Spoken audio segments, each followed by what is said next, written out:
This brings us down to how do we measure? Because if you want to aggregate the capital, because 16 billion is way not enough for what we really need to do. And if you want to aggregate the capital, then you need appropriate measurement criteria. And we are at the very beginning of how we measure things. What is the dominating paradigm today? Come on, guys, you're living it every single day. Profit, isn't it? That's how we measure the GDP. We don't measure the joy and happiness of our family and how we care for one another. It measures other things, right? So if we really want to focus on the future of investing and create a different paradigm, we need to look at how we measure that. So traditionally, we focus on profit. As a result of the destruction that we're currently in the early 1980s, there was I think it was a Canadian bank that invoked for the first time impact investing and tried to bring people, planet, and profit together. And here we are 30 years later, we're still not there. We have not implemented. We're still talking, well, is it the social impact and are we going to participate on the upside? And is within the social impact the word environmental integrated? And is it financially feasible? And on and on and on it goes. So why are we having this conversation? And when are we going to move towards something that is more what I would like to call, Andreas used it, a holistic, what we call it integral, because we need to integrate people, planet, and profit. We need to look behind what that is. What are those measurement criteria? Not only that we are not integrating them yet, we need to look behind what does it mean, people, planet, profit, and measurement criteria exactly. Now, I can only tell you what we, as early stage investors, as business angels, have done thus far. I was born and raised in communist Romania, went to school without food very often. I know what it means to be hungry. I didn't have the right shoes. I only got an indoor bathroom, when I emigrated to Germany at age 16. I know what it means to be at the bottom of the pyramid. I know what it means to be hungry. And yet, we need to do this. And the question is, when we look at the measurement criteria from my perspective, from early stage investing, why is early stage investing so important? Do you know what the percentages of the contribution of small and medium enterprises is with respect to any economy in the world, no matter where you go? Give me some numbers. Not those of you who know, my friends, others. What are the numbers? Why is small and medium enterprise important? It's between 60 and 80%, yes. And yet, if you really look today, and my very dear friend and president of European Business Angel Association, Candace Johnson, who introduced me, she will tell you that there is not enough capital, although money is rotting away in safes. And the reason why I'm standing here today is because friends saw me speaking about our model and convinced me to come out and tell you that actually, if we integrate these measurement criteria, the return on investment on the financial side for us over 20 years is constant, a multiple of 7, 6.8 to be exact. So it pays off financially to really put something behind people, planet, and profit in early stage investing. And this is what led me as a computer scientist to go back to school and see, oh my God, what's happening at Wall Street is actually global casino, is madness, right? People buy emotionally and justify it intellectually, but in the end, it's a global casino. There is no difference between Wall Street and Las Vegas, is there? I'm sorry, there isn't.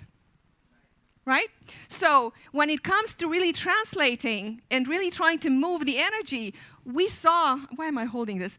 We saw that we needed to integrate, yes, financial sustainability is extremely important. If Germany, and they can criticize us as much as we want, if Germany didn't have the money that we have saved and wisely invested and acquired and worked hard for, we couldn't help the Greeks, we couldn't have helped the, Flüchtlinge, I'm sorry, I'm a little confused about refugees. We couldn't do anything. So financial sustainability is extremely important. And yet, we need to bring these other criteria. So what does this translate? We need to look at the environmental social governance criteria when a company is being founded, not before it risks to get, to get a bad rating when it goes public. And the entrepreneurs want it. They want us as investors to join them in a holistic way.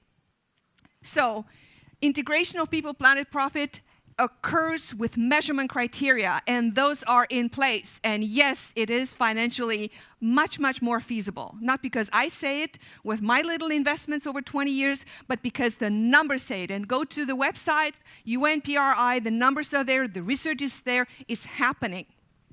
But what does it actually mean?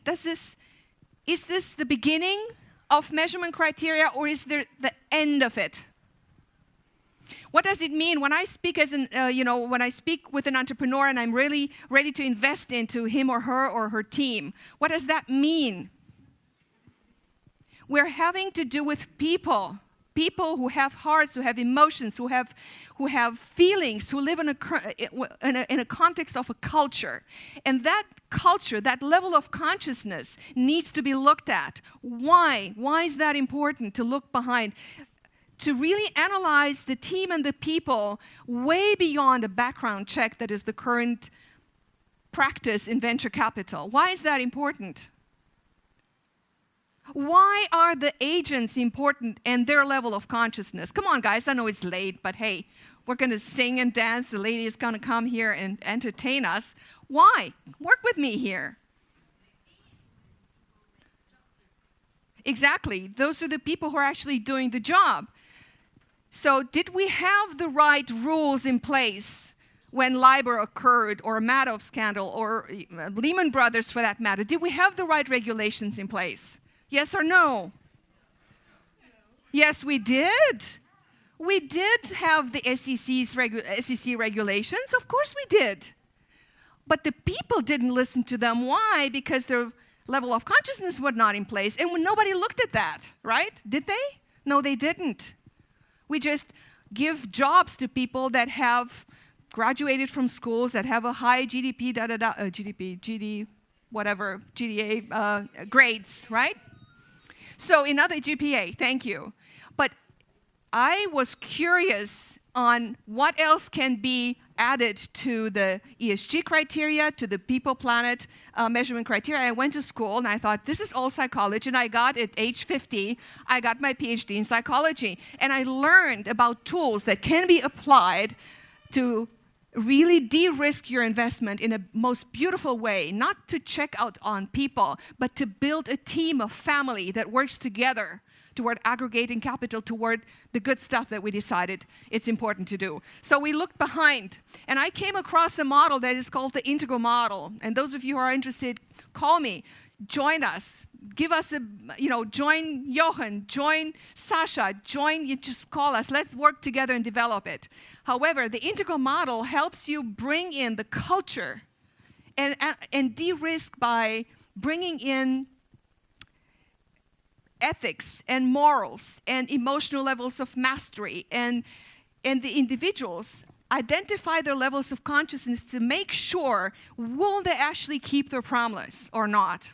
Are they able? If you are hungry, and I am the first one to know, I remember when I came from Romania to Germany and I would find something on the street, I would put it in my pocket and say, well, wow, God gave it to me, so use it, right? I had no idea in my culture back home, for Romania, it's not my home any longer, that there is a place, a Fundbüro, where you can find a lost and found, can give this stuff. And so for the poor fellow who lost it, has the opportunity to get it back. But see, that's what cultural evolution means. And this is the kind of level of understanding that we are also looking at. And those tools are amazing. So if you're curious, I hope I managed to get you curious, because this is a way of really aggregating the capital and de-risking it in a way that is fun for all of us and really returns the financial expectation. So this is the integral model, and I'd like to end on a note by another amazing American whom I love. It's JFK. He says, in the final analysis, our most common link is that we all inhabit this planet. We all breathe the same air. We all cherish our children's future, and we are all mortal. So let's enjoy our life as it is today and be here now. Thank you.